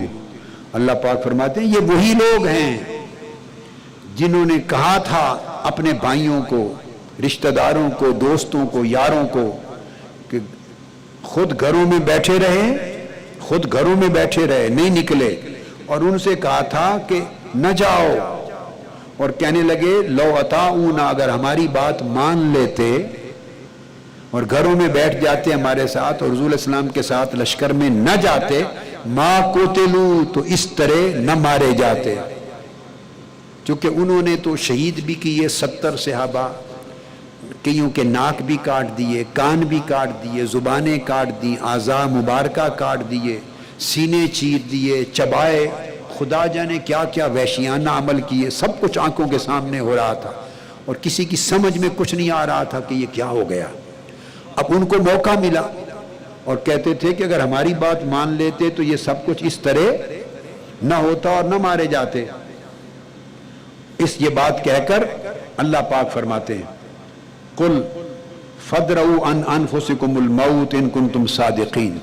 میرے محبوب اور میرے پیارے ایمان والو، محبوب کے صحابیوں، ان منافقوں کو جو ایسی باتیں کرتے ہیں جواب دو اچھا اگر تم اتنا ہی موت سے بچانے والے ہو تو جب تمہاری موت کا وقت آئے تو خود کو بچا کے دکھانا. یہ قرآن کا کہنا. سب یقین کی باتیں ہیں. کیا؟ ہر بات میں یقین یقین یقین پختہ کیا جا رہا. قل فادرؤوا عن انفسکم الموت، پھر اپنی جانوں کو موت سے بچا کے دکھانا. دیکھتے ہیں کہ جب تمہاری موت کا وقت آئے گا گھروں میں بیٹھ جانا اور کیسے موت نہیں آتی. اگر تم سچے ہو تو پھر جب تمہاری موت کا وقت آئے خود کو بچا کے دیکھنا. دیکھو کبھی اللہ پاک منافقوں کی سوچوں کو ایڈریس کرتا ہے، رد کرتا ہے. کبھی کافروں کے طعنوں کو ایڈریس کرتا ہے، رد کرتا ہے. کبھی عوام کی بزدلی اور ان کی وسوسہ اندازی کو رد کرتا ہے، ایڈریس کرتا ہے. پھر مومنوں کی طرف آتا ہے اور مومنوں کو ایڈریس کرتا ہے. طرح طرح سے حوصلے دیتا ہے. اور آیت نمبر 169 میں فرمایا وَلَا تَحْسَبَنَّ الَّذِينَ قُتِلُوا فِي سَبِيلِ اللَّهِ أَمْوَاتًا. غمزدہ نہ ہونا. جو اللہ کی راہ میں شہید ہو گئے، پہلے فرمایا تھا انہیں مردہ نہ کہو. میں نے بتایا تھا نا یا ایھا الذین آمنوا کے ذیل میں تھا استعینوا بالصبر والصلاۃ ولا تقولوا لمن یقتل فی سبیل. ایمان والو، یہ بات تم سے کہہ رہا ہوں. وہاں ایمان والوں سے کہا، فرمایا یہ بات نہ کافروں سے کہتا ہوں نہ منافقوں سے، نہیں، سب چلے جاؤ باہر. یا ایھا الذین آمنوا، ایمان والو، یہ خاص راز کی بات ہے تمہیں کہتا ہوں. یہ جو میری راہ میں شہید ہو گئے کبھی ان کو مردہ نہ کہنا. اب یہاں کہا وَلَا تَحْسَبَنَّ الَّذِينَ قُتِلُوا فِي سَبِيلِ اللَّهِ، مردہ گمان بھی نہ کرنا، مردہ گمان بھی نہ کرنا، کبھی گمان نہ کرنا. وہ زندہ ہیں، اللہ کی بارگاہ سے ان کو رزق ملتا ہے اور اپنی حیات جاودانی کی نعمتوں پر خوش ہیں، فرحاں ہیں، شاداں ہیں. یہ پھر آگے مضمون ہے سارا. پھر 172 میں فرمایا الذین استجابوا للہ والرسول من بعد ما اصابهم القرح للذین احسنوا منہم واتقوا اجر عظیم. پھر کیا ہوا؟ زخم خوردہ ہو کر احد سے واپس پلٹے، گھروں میں آئے، شام کو رات کے وقت پہنچے، مرم پٹی کر رہے ہیں اور مٹی سے اور جو راکھ ہوتی ہے راکھ وہ رکھ کے زخموں پر خون بند کر رہے ہیں، خون بند کر رہے ہیں، پٹیاں باندھ رہے ہیں، جسم چور چور ہیں. اس حال میں ابھی بیٹھے ہیں، مرم پٹی کر رہے ہیں، نڈھال ہیں. اچانک آواز آئی گلی سے. آقا علیہ السلام نے صحابی کو بھیجا کہ آواز دو. آقا علیہ السلام کو خبر ملی. خبر یہ ملی کہ کفار کا لشکر پھر دوبارہ تازہ دم اور فوجوں کو لے کر مدینہ پہ دوبارہ حملہ کرنے کے لیے آ رہا ہے اور فلاں جگہ تک پہنچ چکا ہے. جب یہ خبر ملی، قرآن مجید کہتا الذین قال لهم الناس ان الناس قد جمعوا لكم فاخشوهم فزادهم ایمانا وقالوا حسبنا اللہ ونعم الوکیل. فرمایا جاؤ آواز دو کہ مرم پٹی کے کام میں مصروف نہ رہو، دشمن دوبارہ حملے کے لیے آ رہا ہے، نکلو، دوبارہ لشکر تیار ہو کے جائے مقابلے کے لیے. آقا علیہ السلام نے جھنڈا اٹھایا اور صحابہ کرام نے وہیں مرہمیں چھوڑی، راکھیں چھوڑی، پٹیاں چھوڑی، خون رستے رہے، زخم بہتے رہے، خون میں لت پت، تھکے اور نڈھال زخموں سے چور چور. اسی حال میں تازہ دم فریش ہو کر، جوان ہو کر، بھول گئے زخم، پھر چل پڑے یا رسول اللہ لبیک یا رسول اللہ، اور لشکر لے کے پھر چل پڑے. آقا علیہ السلام لے کے اس حالت میں رات نہیں گزری، ایک رات بھی، پھر چل پڑے. وہاں گئے، آقا علیہ السلام رکے، انتظار کیا، خبرگیری کی تو کفار چلے گئے تھے واپس. ان کو بھی پتہ چل گیا کہ آقا علیہ السلام تازہ دم صحابہ کو لے کے آ رہے ہیں. ان کا خیال تھا کہ ہم نے نڈھال کر دیا ان کو، تو ابھی تو وہ کئی دن پڑے ہی رہیں گے بستروں پر. اس موقع سے فائدہ اٹھا کے نئی فوجیں لے کے حملہ کر لیں. جب دیکھا آقا علیہ السلام کا لشکر پہنچ گیا، صحابہ انہیں تو لگتا ہے زخمی نہیں لگے، وہ ہٹ گئے. جب آقا علیہ السلام پلٹے تو یہ بڑی پیار کی بات، پلٹے تو اللہ پاک نے اس وقت فرمایا محبوب یہ جو عوام بھاگ گئے تھے، منتشر ہو گئے تھے، آپ کو زخم آئے تھے، آپ کا دل دکھی ہوا تھا ان کی بازوں کی بزدلی پر، وہ جو بھاگے تھے، یا کئی لوگ گھاٹی چھوڑ کے آ گئے تھے، پہاڑ جن کے آ جانے مال غنیمت جب حاصل کریں، جنگ ختم ہو گئی، جن کی وجہ سے کفار نے دوبارہ حملہ کیا اور بھگدڑ مچی، افراتفری ہوئی، آپ کو دکھ ہوا. محبوب دیکھا اگر وہاں ایسا کچھ ہو گیا تو وفادار تو اتنے ہیں، جانثار تو اتنے ہیں کہ ایک رات بھی نہیں گزری، مرم پٹی بھی نہیں کی، ابھی خون بہ رہے ہیں، زخم تازہ ہیں، لت پت ہیں خون میں، کپڑے نہیں بدلے. آپ نے بلایا چلو تو تلواریں اٹھا کے پھر چل پڑے. محبوب چلو کوئی بات نہیں، معاف کر دے، معاف کر دے. اللہ نے معاف فرما دیا. اب آیت نمبر 172 میں فرمایا جن لوگوں نے الذین استجابوا للہ والرسول من بعد ما اصابهم القرح، جن لوگوں نے شدید زخم کھا چکنے کے بعد، زخم خوردہ ہو جانے کے بعد، خون میں لت پت ہو جانے کے بعد پھر اللہ اور اس کے رسول کے حکم پر پھر لبیک کہا اور نکل پڑے جہاد کے لیے، ان میں جو یہ صاحبان احسان ہیں، پرہیزگار ہیں، ان کے لیے بڑا اجر ہے۔ اور فرمایا ان کو جب خبر ملی کہ لوگ دوبارہ جمع ہو گئے ہیں، کفار مشرکین مکہ جمع ہو گئے ہیں، تو جب وہ جمع ہوئے تو لوگوں نے فخش ان کو ڈرایا، بڑی کثرت سے جمع ہو گئے، اب تو وہ مدینے پر حملہ کر کے قبضہ کر لیں گے، فتح کر لیں گے، تو ڈرو۔ تو خبر دینے والوں نے، ایسے لوگ ہر موقع پر تھے، انہوں نے کہا ڈرو، بڑے لوگ آ گئے، بڑے جمع ہو گئے، حملہ کر کے مدینہ پر قبضہ کر لیں گے۔ وہ ڈرانے کے لیے گلیوں میں کہہ رہے تھے، آقا علیہ السلام کے پیادے ان کو بلانے کے لیے گلیوں میں گھوم رہے تھے، چلو دوبارہ مارکا ہے۔ تو آقا علیہ السلام نے فرمایا جب انہوں نے آواز سنی کہ لوگ جمع ہو گئے ہیں بہت زیادہ، تو بجائے ڈرنے کے فزادہم ایمانا، زخم کھا لیے تھے نا، ان کا ایمان بڑھ گیا۔ اللہ پاک اس طرح آزمائش سے نکال کے ایمان کو پختہ، ان کا ایمان بڑھ گیا، ایمان چونکہ یقین آ گیا تھا۔ اور کیا بولے؟ کہنے لگے قالو حسبنا اللہ ونعم الوکیل، وہ جتنے بھی جمع ہو کے آ گئے ہیں پرواہ نہیں، ہمیں اللہ کافی ہے، اللہ۔ تو پھر کیا ہوا؟ فانقلبوا بنعمت من اللہ وفضل لم یمسسہم سوء واتبعوا رضوان اللہ واللہ ذو الفضل العظیم۔ فرمایا کہ پھر وہ پلٹے انعام اور فضل کے ساتھ واپس پلٹے، نہ کوئی گزند پہنچی نہ تکلیف پہنچی، اللہ کی رضا بخشش و مغفرت لے کے واپس آئے، اللہ بڑا فضل والا ہے۔ اور ارشاد فرمایا آیت نمبر 175، انما ذالکم الشیطان یخوف اولیاءہ فلا تخافوہم وخافونی ان کنتم مؤمنین۔ اور پھر سمجھایا، آؤ میں سمجھاؤں میرے محبوب کے غلاموں، یہ جو تمہیں کبھی کبھی وسوسے آ جاتے ہیں، لوگوں کو وسوسے پھیلائے جاتے ہیں، خوف پھیلایا جاتا ہے، یہ ایسا مخبر شیطان ہے، شیطان ہے، وہ وسوسے پھیلاتا ہے، خوف پھیلاتا ہے، ایسی خبریں پھیلاتا ہے، اور اللہ کے دوستوں کو، وفاداروں کو ڈراتا ہے، دھمکاتا ہے تاکہ ڈر جائیں۔ فرمایا خبردار، فلا تخافوہم، ان کی باتوں میں کبھی نہ آنا، ان سے نہ ڈرنا، وخافونی، مجھ سے ڈرو، مجھ سے ڈرو، ان کنتم مؤمنین، اگر تم سچے ایمان والے ہو۔ آج کا مضمون ختم کرنے کے لیے اسی سورہ آل عمران کا آیت نمبر 184 اور 185 86 تھوڑے حصے۔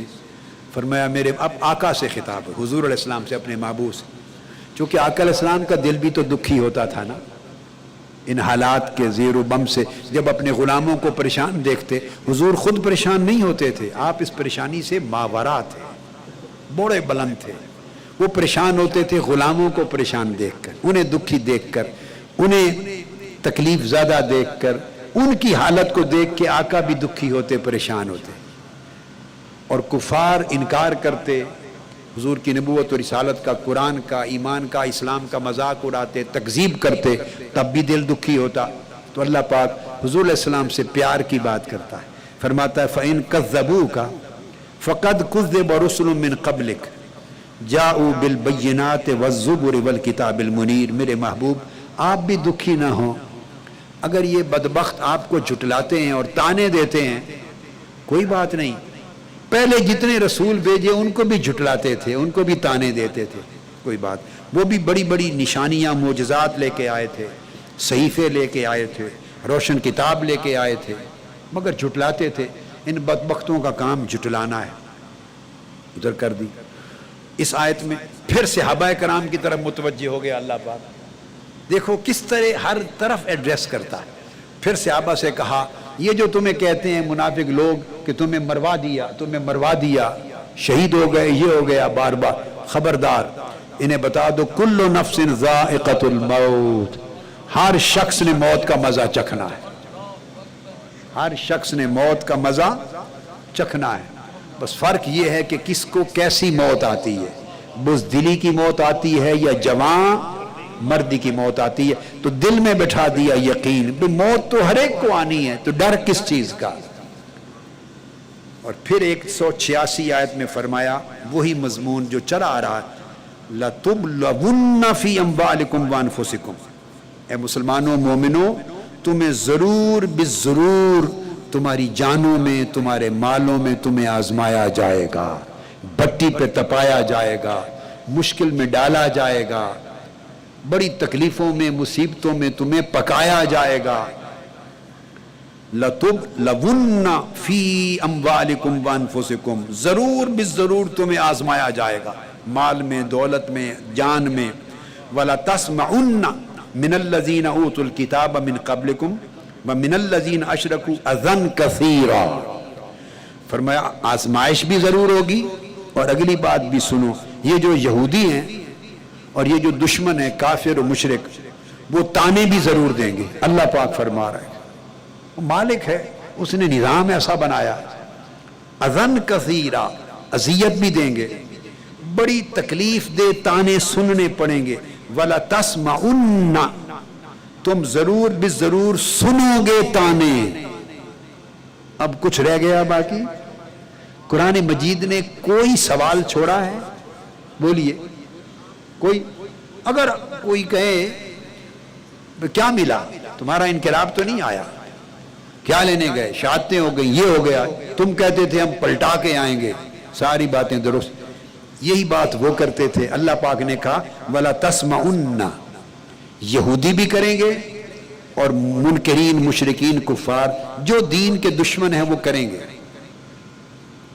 اور تمہیں سننی پڑیں گی یہ باتیں۔ قرآن کہہ رہا ہے وَلَتَسْمَعُنَّ، تم ضرور بالضرور سنو گے یہ تانے، اور اس سے اذیت ہوگی، دکھ ہوگا، پریشانی ہوگی۔ اللہ پاک فرما رہا ہے، اور پھر کیا؟ وَإِن تَصْبِرُوا، مگر ان احمقوں بے وقوفوں کی باتوں پر پریشان نہیں ہونا۔ وَإِن تَصْبِرُوا، اگر تم صبر کے ساتھ قائم رہے، وَتَتَّقُوا، اور تقوی کو توکل کو نہ چھوڑا، فَإِنَّ ذَلِكَ مِنْ عَزْمِ الْأُمُورِ، یہ بڑی ہمت کا کام ہے، اس میں فتح یابی ہوگی۔ تو اللہ پاک اس میں تمہیں تمہاری فتح اور کامیابی اور عظمت کا کام اس کو قرار دیتا ہے۔ تو اب آپ دیکھیں کہ یہ 3 راتوں میں ہم نے پہلی رات سورہ بقرہ کا ایک ہی مضمون لیا تھا، اور 2 راتوں میں اتنے گھنٹے صرف آل عمران کے ایک مقام کو لیا ہے، اور ابھی کوئی شمار ہی نہیں ہے کتنے مقامات ہیں۔ تو انشاءاللہ کل رات اگلی صورتوں کو لے کے اختصار سے چاہوں گا کہ جتنے مضمون ہیں تھوڑے تھوڑے اکٹھے ایک ہی نشست میں پورے ہو جائیں، پھر میں سیرت پاک کا بیان کر سکوں اور چیزیں بھی بیان کر سکوں۔ تو بنیادی پیغام قرآن مجید کا یہ ہے کہ مومن کا کام یقین پیدا رکھنا ہے۔ مومن کا یقین متزلزل نہیں ہوتا، توکل پہ رہتا ہے، صبر کا پہاڑ بنا رہتا ہے۔ ایسی صورت میں اس کی فتح کبھی اس سے دور نہیں جاتی، فتح اس کے قدم چومتی ہے۔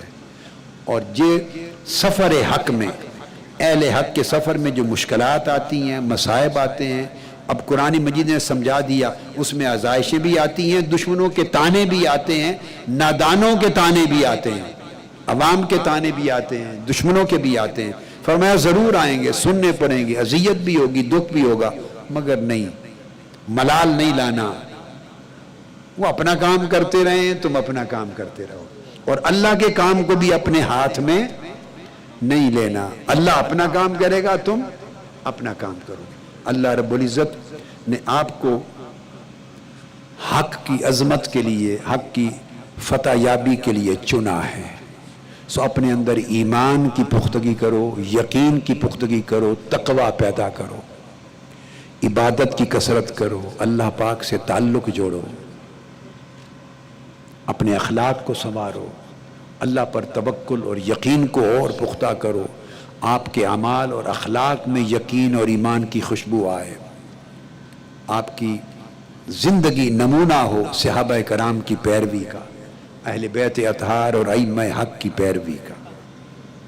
انشاءاللہ تعالی یہ تحریک حق کی تحریک ہے، یہ مشن حق کا مشن ہے، جد و جہد حق کی جد و جہد ہے۔ آپ اہل حق ہیں اور اہل حق کو غلبہ مل کے رہے گا، اور انشاءاللہ انقلاب انقلاب انقلاب، اور آپ فتح یاب ہوئے اور فتح یاب رہیں گے، فتح یاب ہوں گے، دنیا کی کوئی طاقت آپ کو شکست نہیں دے سکتی۔ لا تہنوا ولا تحزنوا وانتم الاعلون ان کنتم مؤمنین وما علینا الا البلاغ۔